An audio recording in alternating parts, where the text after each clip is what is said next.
guardan una simetría terrorífica como paradigmas del mal. Dedicaron sus vidas a la destrucción mutua y aún así parecían necesitarse el uno al otro. Estudiaron sus trayectorias, se respetaban e incluso admiraban la crueldad del otro y se utilizaban para fomentar sus ambiciones.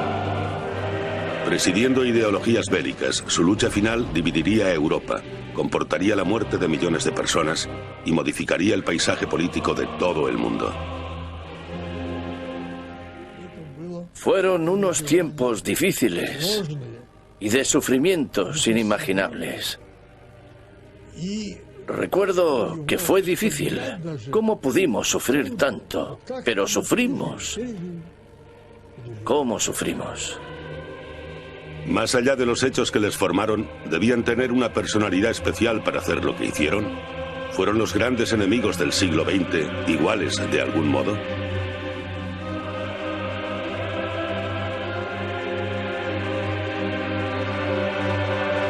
Hitler y Stalin, tiranos gemelos.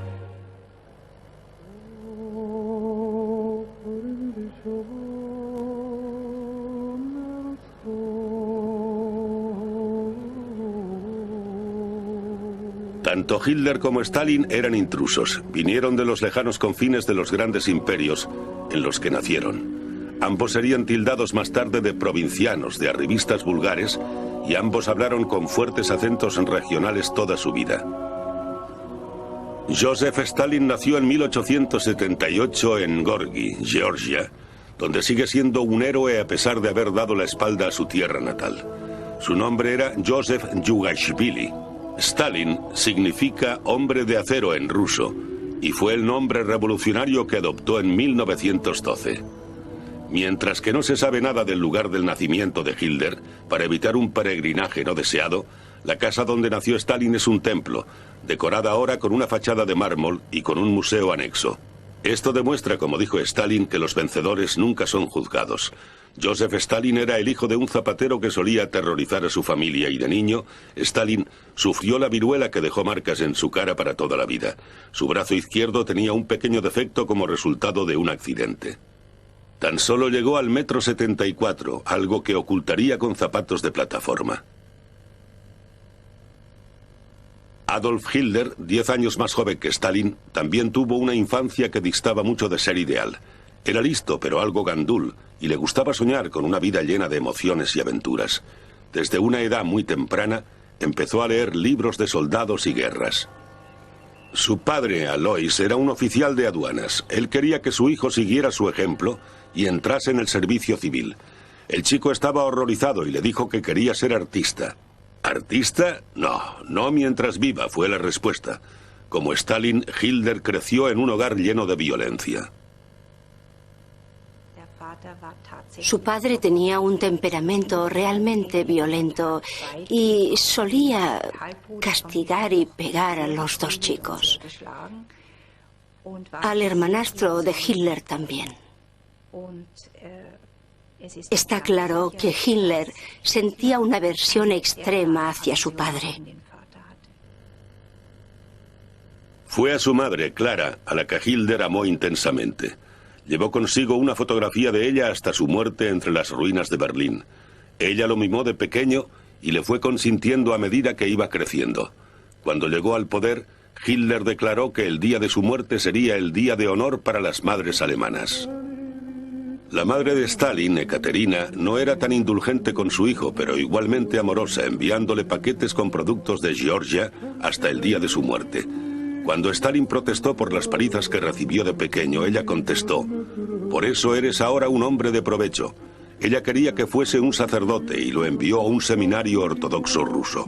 Eso cambiaría la vida del joven georgiano. Le debe mucho, mucho a su madre, porque después de eso tenía buenos conocimientos de ruso.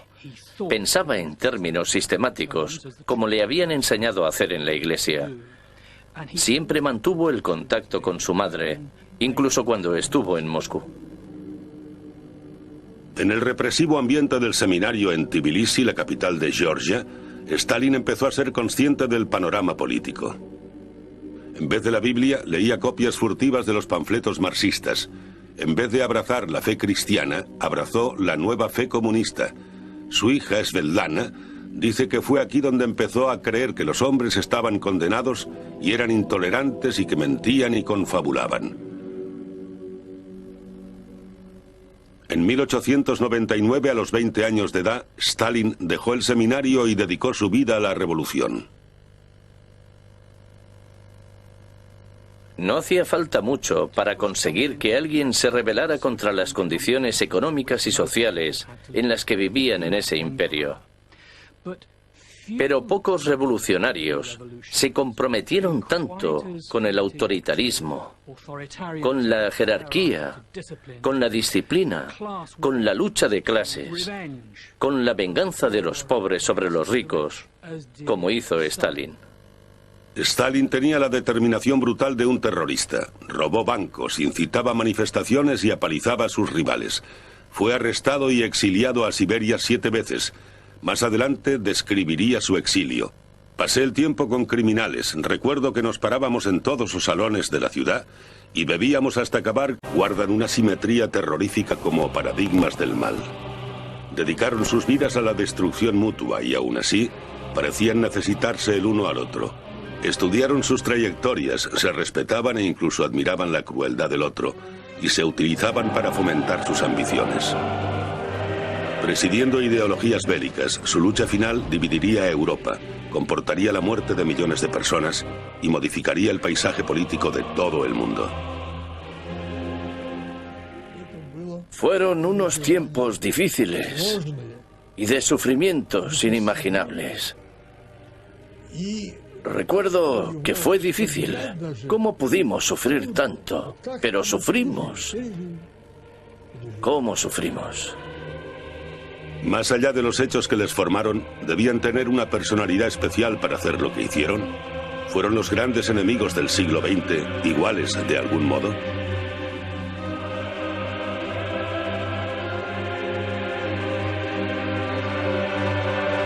Hitler y Stalin, tiranos gemelos.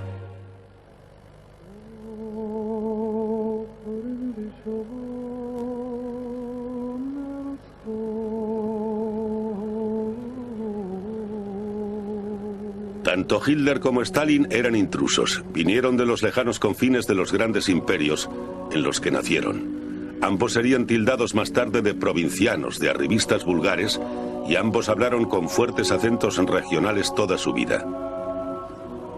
Joseph Stalin nació en 1878 en Gorky, Georgia, donde sigue siendo un héroe a pesar de haber dado la espalda a su tierra natal. Su nombre era Joseph Jugashvili. Stalin significa hombre de acero en ruso y fue el nombre revolucionario que adoptó en 1912. Mientras que no se sabe nada del lugar del nacimiento de Hitler, para evitar un peregrinaje no deseado, la casa donde nació Stalin es un templo, decorada ahora con una fachada de mármol y con un museo anexo. Esto demuestra, como dijo Stalin, que los vencedores nunca son juzgados. Joseph Stalin era el hijo de un zapatero que solía aterrorizar a su familia y de niño, Stalin sufrió la viruela que dejó marcas en su cara para toda la vida. Su brazo izquierdo tenía un pequeño defecto como resultado de un accidente. Tan solo llegó al 1,74 m, algo que ocultaría con zapatos de plataforma. Adolf Hitler, 10 años más joven que Stalin, también tuvo una infancia que distaba mucho de ser ideal. Era listo, pero algo gandul, y le gustaba soñar con una vida llena de emociones y aventuras. Desde una edad muy temprana, empezó a leer libros de soldados y guerras. Su padre, Alois, era un oficial de aduanas. Él quería que su hijo siguiera su ejemplo y entrase en el servicio civil. El chico estaba horrorizado y le dijo que quería ser artista. ¿Artista? No mientras viva, fue la respuesta. Como Stalin, Hitler creció en un hogar lleno de violencia. Su padre tenía un temperamento realmente violento y solía castigar y pegar a los dos chicos. Al hermanastro de Hitler también. Está claro que Hitler sentía una aversión extrema hacia su padre. Fue a su madre, Clara, a la que Hitler amó. Hitler escribió: He aprendido que la vida es una lucha cruel y que no tiene otro objetivo que la preservación de las especies. Para él la moralidad no tenía lugar, tan solo la supervivencia de los más fuertes. Solo importaba la raza aria. Joseph Stalin, a diferencia de Hitler, no luchó en la Primera Guerra Mundial. Fue rechazado por el ejército ruso por su lesión en el brazo y por ser un agitador político. Liberado del servicio militar, se dedicó a perseguir su ambición política. Tenía claro cuál era su papel histórico, un revolucionario que trabajaba con camaradas como León Trotsky y el líder del partido, Lenin. El 26 de octubre de 1917, el Palacio de Invierno, el último bastión del gobierno provisional, fue atacado. En la guerra civil que siguió, Lenin confió en Stalin para hacer el trabajo sucio. No había límites morales para Stalin, y Lenin lo sabía. Él promocionó a Stalin. Sabía qué clase de persona era, o pensaba que lo sabía. Hizo que se encargara de solucionar los aspectos más peligrosos después de la Revolución de Octubre en la Guerra Civil. Si había algún problema en alguno de los frentes de la Guerra Civil, el hombre que se enviaba allí era Stalin. De la misma manera que Stalin encontró su papel como brazo ejecutor de Lenin, Hitler encontró el suyo después de la guerra. La derrota de Alemania en 1918 fue un golpe demoledor para él. Se enteró de la noticia mientras convalecía en el hospital tras ser gaseado. La derrota le otorgó a Hitler el rasgo más fuerte que iba a compartir con Stalin, un abrumador sentido del deber político. Más adelante escribiría: el odio creció en mí, el odio hacia los responsables de este desastre. Mi propio destino me fue desvelado. Se tomó la derrota de Alemania de un modo muy personal, como muchos alemanes. Pero Hitler había dado tantos tumbos en su vida personal que de repente siente el deseo extraordinario de casarse con la historia germana y el futuro de Alemania. Gradualmente empezó a desarrollar esa idea de que él solo iba a ser capaz de establecer un puente entre esa profunda sensación de pérdida personal y la salvación de Alemania. Hitler, como millones de personas, vio chivos expiatorios por todas partes. Culpó a los marxistas, a los políticos democráticos y sobre todo a los judíos. Era la sal en la herida alemana. En 1919 encontró su lugar en el Partido de los Trabajadores de Múnich, de extrema derecha. Desde el principio electrificó al público con su oratoria a pesar de su acento austríaco. Mi padre escuchó a Hitler hablar por primera vez en Múnich en 1920. Mi madre me dijo que llegó animado y que decía que había conocido al hombre que devolvería a Alemania la grandeza.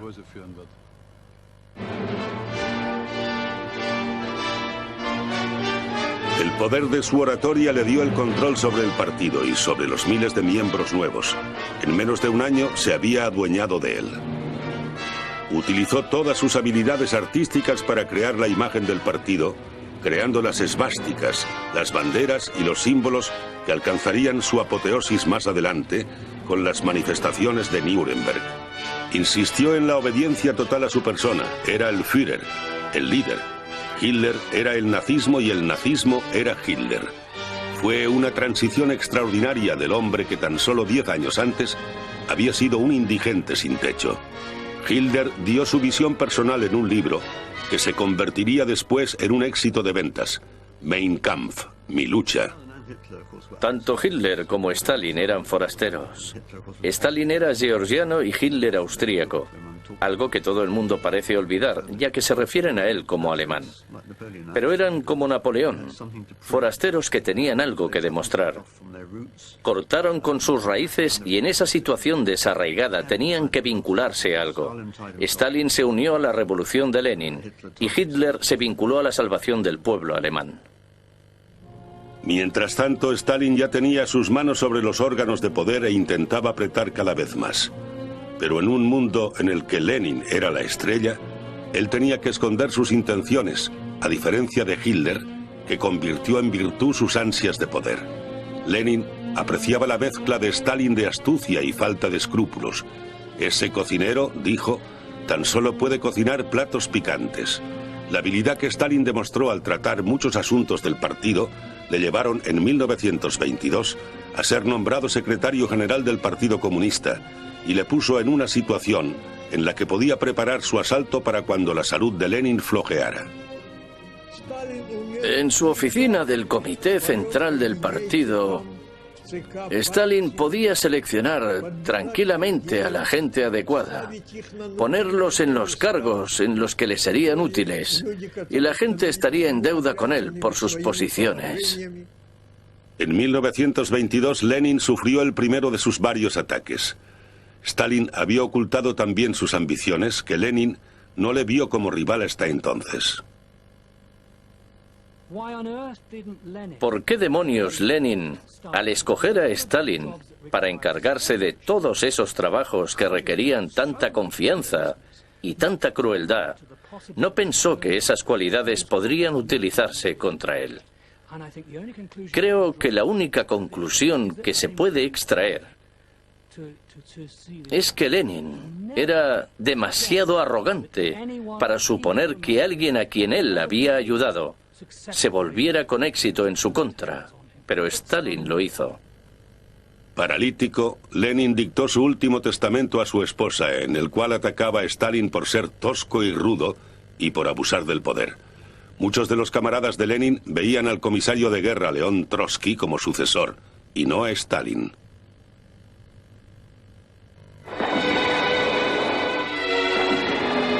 En enero de 1924, Lenin sufrió el último ataque y murió, dando a Stalin la oportunidad que había estado esperando. Ahora podría iniciar su campaña para conseguir el poder absoluto dentro del Partido Comunista. Al mismo tiempo, decidió cuáles eran los rivales de los que debía deshacerse. Planeó la caída de Trotsky, su rival, que tenía el carisma que a él le faltaba.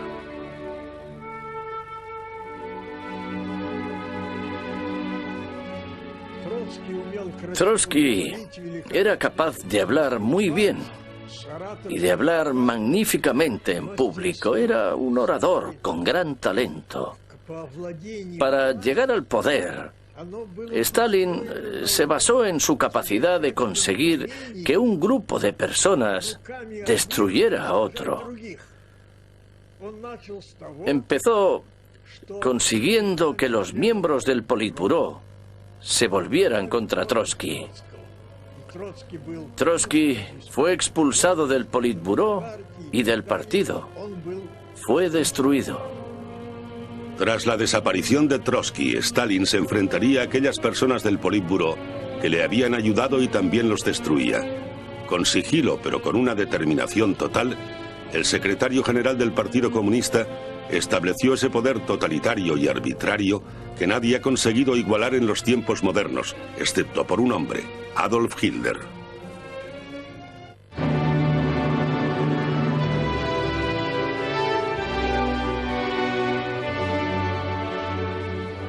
En enero de 1933, Adolf Hitler se convirtió en el canciller de Alemania, no como vencedor absoluto en las urnas, como era su deseo, sino como jefe de un gobierno de coalición. Su ascensión al poder fue muy distinta a la de Stalin. Stalin había manipulado un partido y a una organización.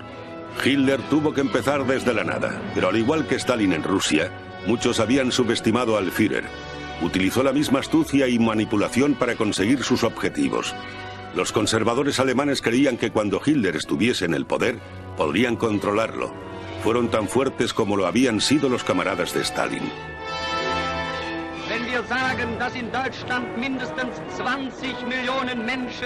En el núcleo del poder de Hitler estaba su habilidad para hablar. Su oratoria le conectaba con el pueblo y tocaba las fibras más sensibles. Como escribió un seguidor, Hitler responde a las vibraciones del corazón humano con la delicadeza de un sismógrafo, lo que le convierte en un altavoz, proclamando los deseos más secretos, los sufrimientos y las rebeliones personales de toda una nación. Antes de iniciar un discurso, Hitler tomaba el pulso a su audiencia. Un orador, dijo, recibe instrucciones continuas de la gente a la que habla.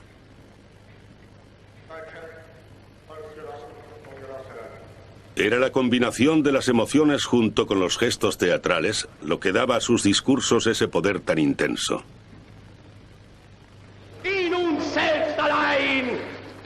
liegt die Zukunft des deutschen Volkes. Wenn wir selbst dieses deutsche Volk emporführen durch eigene Arbeit, durch eigenen Fleiß, eigene Entschlossenheit, eigenen Trotz, eigene Beharrlichkeit, dann werden wir wieder emporsteigen, genau wie die Väter einst auch Deutschland nicht geschenkt erhielten, sondern selbst schaffen mussten.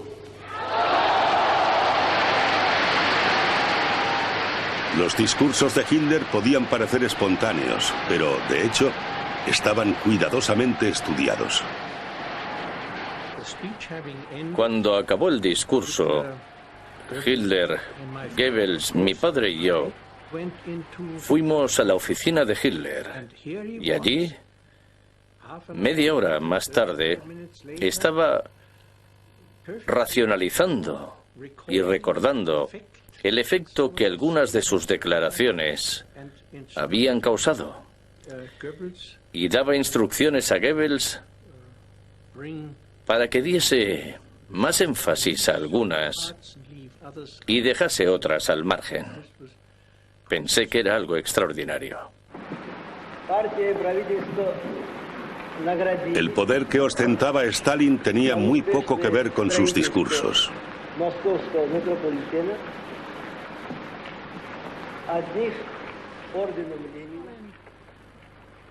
Stalin tenía una serie de habilidades políticas entre las cuales no podemos incluir la oratoria. Al final de sus días hablaba con un profundo acento georgiano, con poca fluidez. Pero tenía un comportamiento extraordinario en la conferencia del partido.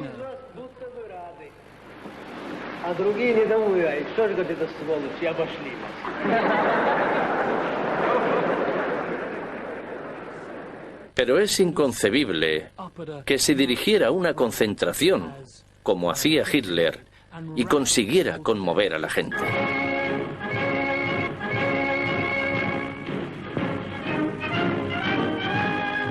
Cuando llegó al poder y se deshizo de sus rivales, Hitler se sentía afianzado en su posición. A diferencia de Stalin, él rara vez se sentía amenazado por aquellos cercanos a él y fue leal a sus secuaces hasta el final. De hecho, solo hizo ejecutar a un miembro del partido nazi, Ernst Röhm, el líder de las tropas de asalto, que fue asesinado en 1934. Fue un movimiento pragmático por parte de Hitler para ampliar el apoyo entre la clase media y el ejército. Era revolucionario y tenía el derecho a purgar el partido. Lo hacían en todas partes. En la tal admirada Revolución Francesa había purgaciones constantes y mataron unas 30.000 personas con la guillotina. Comparado con eso y con lo que ocurrió en Rusia, Hitler era un monaguillo.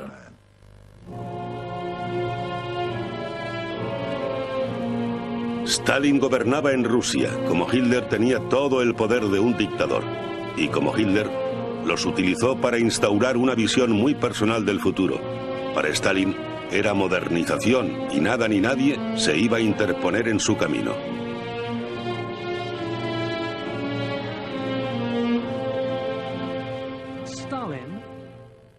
Stalin siempre creyó que la manera más rápida de encontrar una solución política era una solución física. Si tienes un grupo social que te está dando problemas políticos, elimínalos físicamente.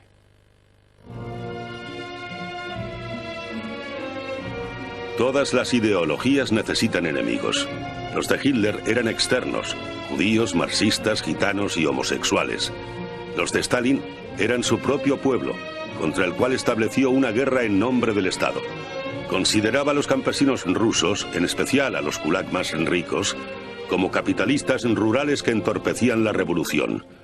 Millones de campesinos fueron expulsados de sus tierras y obligados a trabajar en granjas colectivas y en las nuevas ciudades industriales. El resultado en Ucrania, una de las regiones más fértiles de la tierra, fue el hambre. Se cree que murieron 4 millones de personas.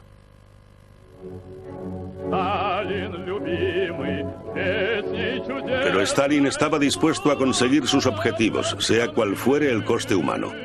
creía que su determinación para modernizar la economía justificaba su pretensión de ser el heredero de Lenin.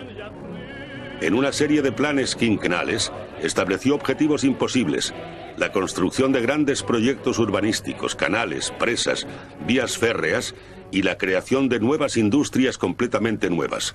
Rusia llegó a la era moderna, pero el avance solo era posible mediante el trabajo de esclavos.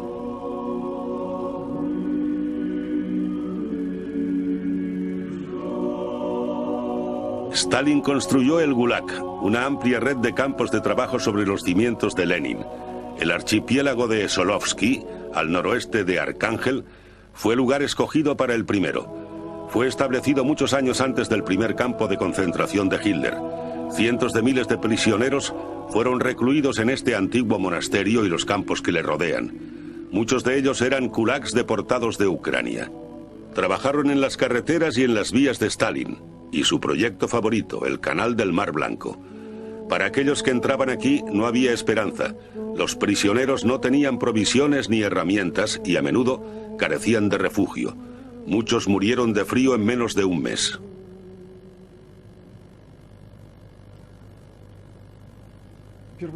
En un principio, los prisioneros tenían la posibilidad de trabajar duro para acortar sus sentencias. Se conocía como liberación temprana de una condena. Pero después de esto, Stalin dio un discurso ante el Presidium Supremo y sugirió que los prisioneros que trabajaban bien no debían ser liberados de los campos de concentración. De hecho, las condenas empezaron a aumentar. Si al principio a los prisioneros se les condenaba a 3, luego a 5 y luego a 10 años, las condenas fueron aumentadas hasta los 25 años. Las imágenes del Gulag de Stalin son menos familiares que las de los campos de Hitler. A pesar de ello, con sus torres de vigilancia, sus barracones y sus alambradas, son idénticos a los campos de concentración nazis. Ambos sistemas causaron un gran número de víctimas, pero el Gulag de Stalin en Solovsky duró más de medio siglo y finalizó tan solo con la caída del comunismo.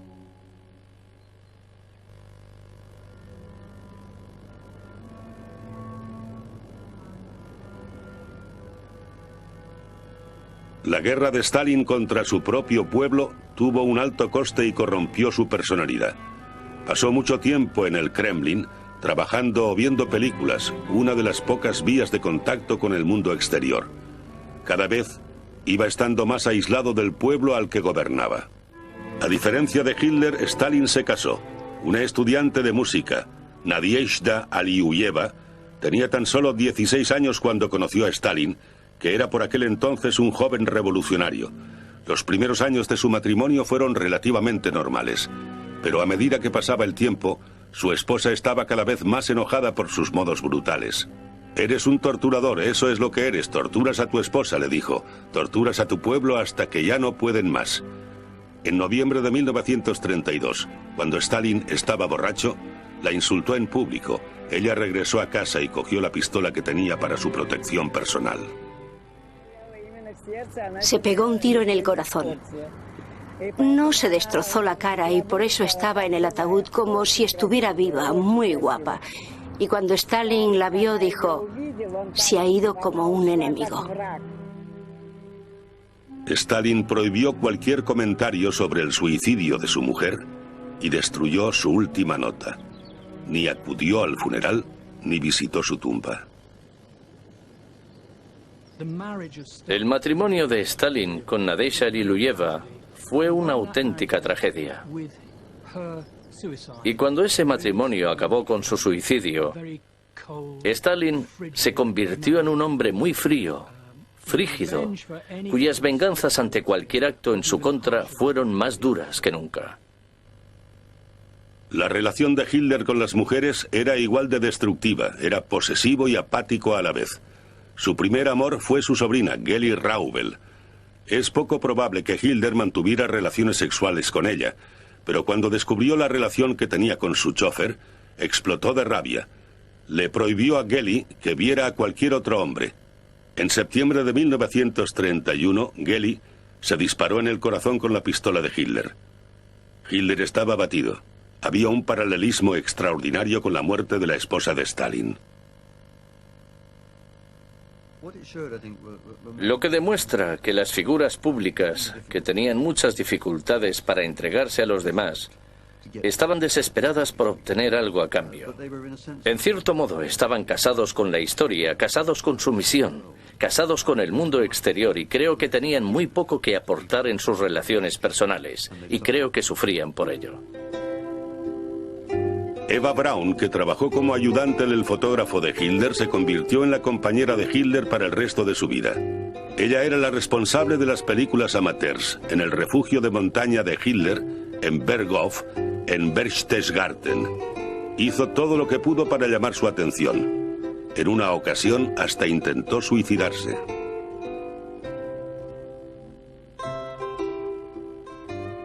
Tenía 17 años cuando le conoció y él tenía 23 años más. Él la adoraba y ella estaba contenta de tener a un hombre que adoraba a una muchachita. No era una relación normal.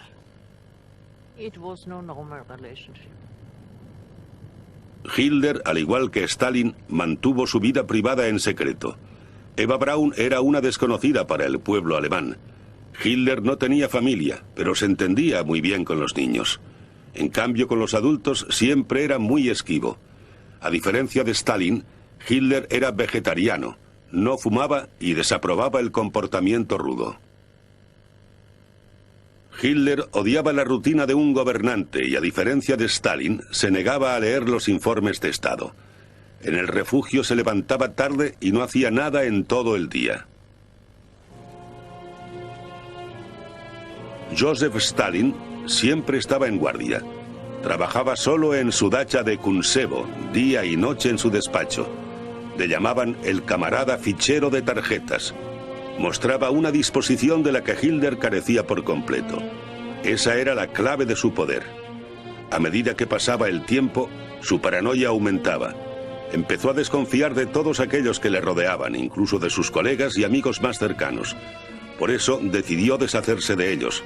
A menudo se le veía como el más afectado en unos funerales que no parecían tener fin. A menudo asistía a los entierros de sus propias víctimas que eran asesinadas según sus órdenes. Tenía un principio que decía: si hay una persona, hay un problema. Sin la persona, ya no hay problema. En 1936 empezaron los juicios ejemplares. El desacuerdo con el líder en cualquier asunto, no importaba lo trivial que fuera, se convertía en un crimen capital para el cual solo había una condena posible: la muerte.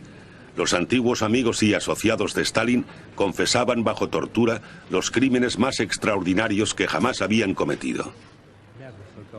Stalin nunca olvidó a aquellos que se opusieron a él en el pasado y ajustó las cuentas con ellos. Los juicios ejemplares fueron una muestra de ello. Estos juicios eran una forma de propaganda, de convencer al pueblo soviético que había enemigos en todas partes, incluso en las instancias más altas del partido. El fiscal del Estado y sus supuestas víctimas interpretaban un guión. Stalin había planeado con cuidado hasta el último detalle de esta farsa. Incluso tenía un lugar para observar en secreto y seguir los procedimientos. Parecía que disfrutaba sádicamente con la humillación de sus antiguos camaradas. Como dijo una vez, mi idea de un día perfecto es planear una bella venganza sobre un enemigo, llevarlo a cabo y luego irme a dormir tranquilamente. Creía en todo ello, de la misma manera que lo hizo mucha gente. Había fe en Stalin en aquella época. Se podía creer en Stalin o no creer en Stalin. Y ser una de esas personas que eran enviadas a la cárcel o ejecutadas no era una elección difícil. Stalin en persona firmó las órdenes de ejecución de 41.000 hombres y mujeres, pero hubo muchas más víctimas en su reinado de terror durante los años 30. Millones de ciudadanos soviéticos fueron arrestados, cientos de miles fueron ajusticiados, otros 12 millones fueron llevados a los campos donde muchos morirían. A su lado, Hitler seguía siendo un principiante. Sus horrores aún estaban por llegar.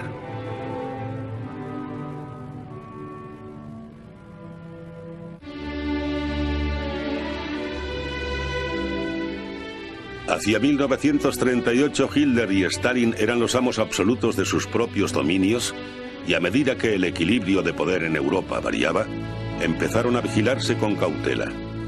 He leído un libro sobre Stalin, dijo Hitler. Tiene una personalidad tremenda y tomó la dirección de una nación tan gigantesca con mano de hierro. Ambos dictadores se estudiaban mutuamente, se observaban a través de Europa, se preguntaban cómo sería el otro, cuál era el control sobre su pueblo. Lo poco que sabemos de Stalin y Hitler muestra que había una cierta admiración mutua. Ambos respetaban el hecho que procedían de familias humildes y habían triunfado contra todo pronóstico en el liderazgo de grandes potencias.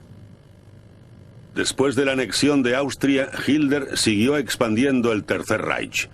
En 1939 se fijó el siguiente objetivo: Polonia. Москву прибыл министр иностранных дел Германии господин Joachim von Ribbentrop. En una acción puramente cínica, aunque de calculada lógica a la vez, los dos tiranos enfrentados firmaron un acuerdo. En el verano de 1939, Hitler envió a su ministro de Exteriores, von Ribbentrop, a Moscú para firmar un pacto de no agresión con Stalin. Las ventajas eran claras para ambos. Hitler podía atacar Polonia con libertad y Stalin, debilitado por una purga del mando militar, ganaba tiempo para recomponer sus defensas. Tras la firma, Stalin dijo a su equipo: «Sé lo que pretende Hitler. Cree que me ha engañado, pero he sido yo el que le he engañado a él. Los hechos iban a demostrar lo equivocado que estaba». El pacto con el enemigo sumergió al mundo en una guerra y marcó el destino de Polonia. El acuerdo secreto de los dos dictadores dividía Polonia entre ellos. Para aquellos que vivían bajo los nuevos regímenes, apenas había diferencias entre uno y el otro. Stalin intentó hacer lo mismo que había hecho en Rusia y deportó a los gulags. Ejecutó a los líderes intelectuales y políticos y sovietizó el país.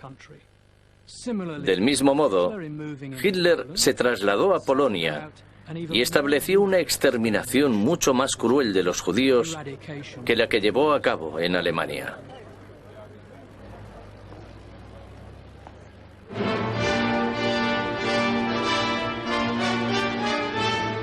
En el verano de 1940, Hitler llegó a París como conquistador. La derrota de Francia bajo su mando estratégico se había gestado en menos de 6 semanas. Su éxito militar, completado con una gran rapidez, reforzó la imagen que él mismo tenía de genio militar y político comparándose con Napoleón, cuya tumba visitó. De la misma manera que Stalin se veía como el heredero de los zares, Hitler dijo: «Pasaré a la historia como el alemán más grande de todos los tiempos». Ahora, ebrio de su propio éxito, su atención se volvió a centrar en el este. Ordenó a sus generales que prepararan un ataque relámpago contra la Unión Soviética para principios del próximo verano.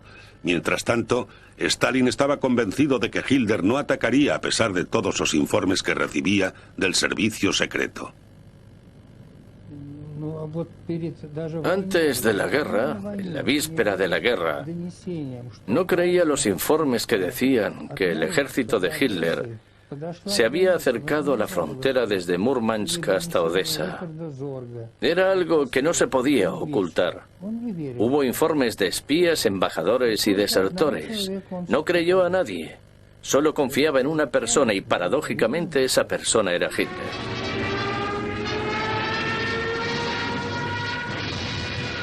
Cuando informaron a Stalin que los alemanes habían bombardeado Rusia, su respuesta fue: «Seguro que Hitler no sabe nada. Tenemos que ponernos en contacto urgentemente con Berlín». Pronto descubrió la amarga realidad. La traición de Hitler le dejó en un estado de gran confusión. Tras una frenética actividad, Se retiró a su dacha y no hizo nada mientras las fuerzas alemanas avanzaban. Incluso tras la guerra agitaba la cabeza y decía: junto a los alemanes habríamos sido invencibles. Stalin necesitó tiempo para recuperarse. El 30 de junio de 1941 regresó al Kremlin y tomó posesión de nuevo, dirigiéndose al pueblo ruso. Немецкие захватчики хотят иметь истребительную войну с народами СССР. Что же, если немцы хотят иметь истребительную войну, они ее получат. Ahora los dos tiranos estaban en guerra. Su determinación y total falta de escrúpulos aseguraba un conflicto totalmente nuevo. Fue una lucha titánica. Ambos bandos vieron que era una lucha a muerte entre dos figuras colosales. Y, por supuesto, las dos figuras estaban dispuestas a ganar a cualquier precio. La lucha pronto alcanzó un grado extremo de brutalidad y barbarie. Adolf Hitler seguía confiando en la victoria mientras visitaba a las tropas cerca del frente oriental. Veía a los eslavos de la misma manera que a los judíos, como subhumanos que debían ser exterminados, y creía que el comunismo estaba corrompido hasta la médula. Le dijo al dictador italiano Mussolini: me siento espiritualmente libre de nuevo. El pacto con la Unión Soviética me parecía una ruptura con mis orígenes. Me alegro de haberme deshecho de estas cargas mentales. Pero la estrategia era equivocada, un producto de la soberbia creencia en su omnipotencia. Las fuerzas alemanas estaban mal equipadas para el invierno ruso. Se dispersaron demasiado en la inmensidad de los territorios rusos.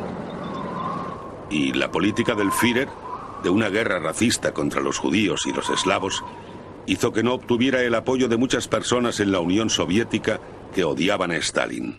Cuando las circunstancias fueron adversas, Hitler descubrió que la fuerza de Stalin se basaba en parte en su disposición a tomar medidas que nadie más habría considerado. Stalin es mitad bestia, mitad gigante, dijo. El aspecto social de la vida le es totalmente indiferente. Si por él fuera, la gente se podría pudrir. 25 millones de rusos murieron luchando contra Hitler.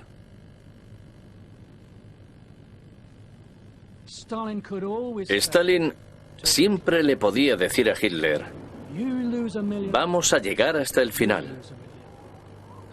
Vosotros perderéis 1 millón y nosotros perderemos 1 millón.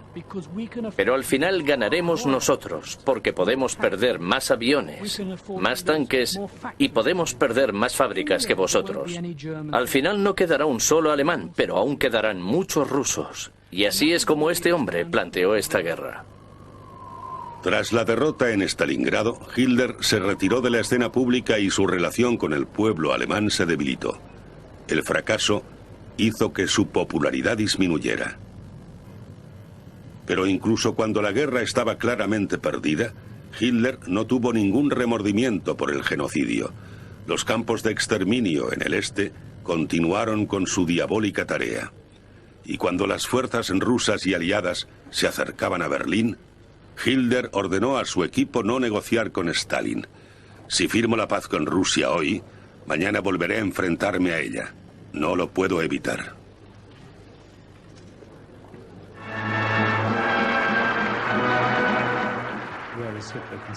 Mientras Hitler desoía continuamente los consejos de sus generales y los ignoró, Stalin aprendió de sus errores. Había diálogo entre él y sus generales, e iba siendo cada vez más provechoso. Finalmente, la Unión Soviética consiguió una gran victoria y destruyó el poder nazi en el frente oriental. Desempeñó un papel muy importante en la derrota militar del Tercer Reich. En marzo de 1945, el Führer apareció por última vez en público, entregando medallas al valor a las juventudes hitlerianas en Berlín. La tensión de la guerra le había envejecido prematuramente. Aparentaba mucho más que sus 56 años. Un mes más tarde, los soldados rusos avanzaron entre las ruinas hacia el búnker de Hitler. En su testamento final, Hitler no tuvo palabras de agradecimiento para el pueblo alemán al que había llevado a la destrucción. En cambio, reconoció a los eslavos como la nueva raza dominante cuya resistencia y espíritu guerrero les había llevado a las puertas de Berlín. El 30 de abril de 1945, Hitler y Eva Braun se suicidaron. Era un hombre destrozado. No creo que morir fuera un gran castigo para él.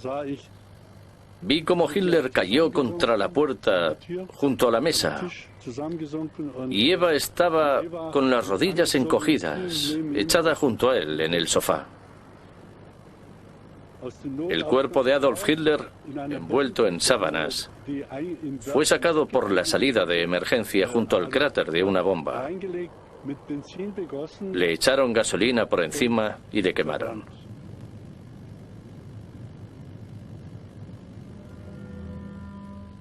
Unser Führer Adolf Hitler heute Nachmittag in seinem Befehlsstand in der Reichskanzlei bis zum letzten Atemzuge gegen den Bolschewismus kämpfend für Deutschland gefallen ist.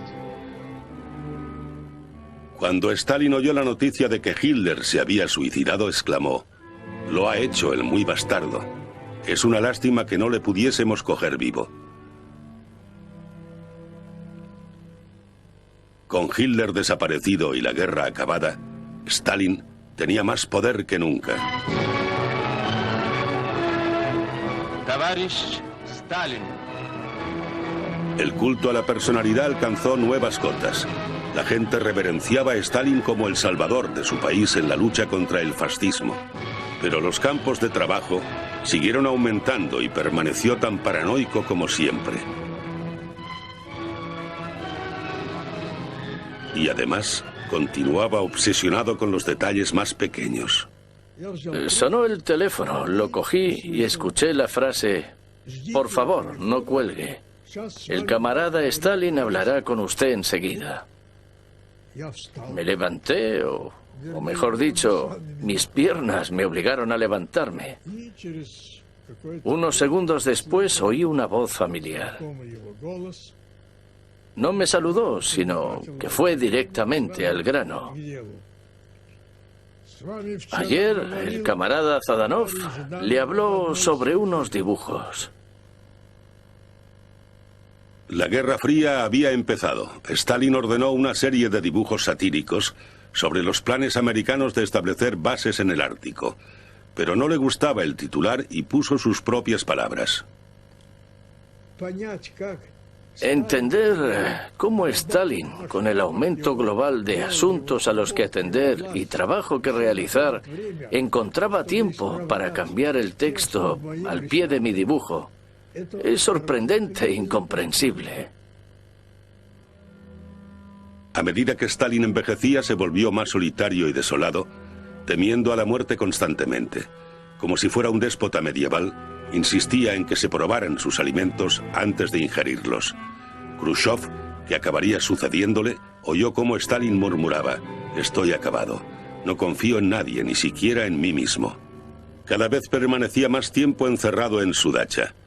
Era tan temido como siempre, tanto que cuando sufrió un infarto el 28 de febrero de 1953, nadie se atrevió a acercarse a él o a llamar a un médico durante casi 12 horas. Su muerte fue agónica y prolongada.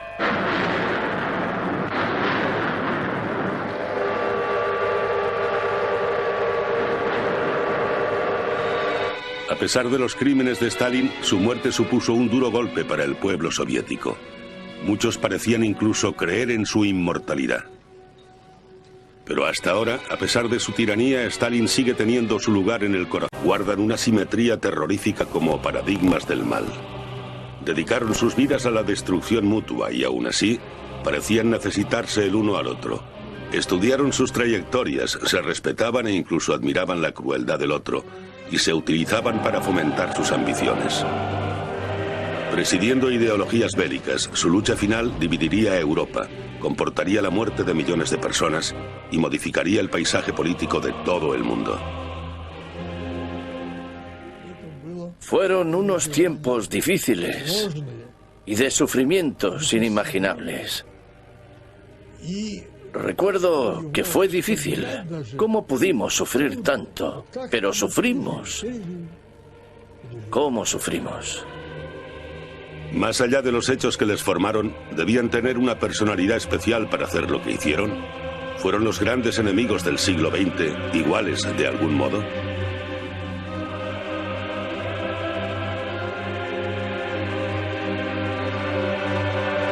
Hitler y Stalin, tiranos gemelos.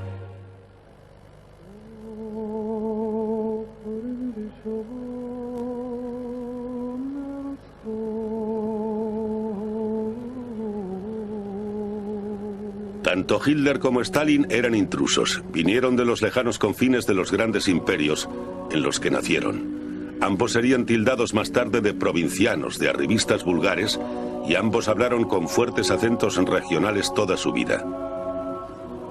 Joseph Stalin nació en 1878 en Gorky, Georgia, donde sigue siendo un héroe a pesar de haber dado la espalda a su tierra natal. Su nombre era Joseph Jugashvili. Stalin significa hombre de acero en ruso y fue el nombre revolucionario que adoptó en 1912. Mientras que no se sabe nada del lugar del nacimiento de Hitler, para evitar un peregrinaje